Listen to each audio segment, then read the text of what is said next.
Halo Elia, naomba niunganishe na Mungu Baba Mwenyezi. Asante. Baba, kuna haka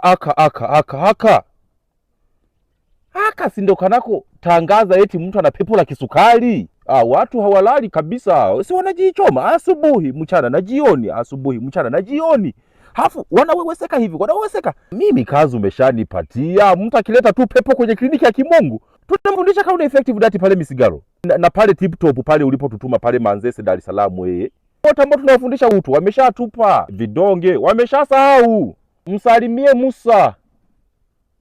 Aya.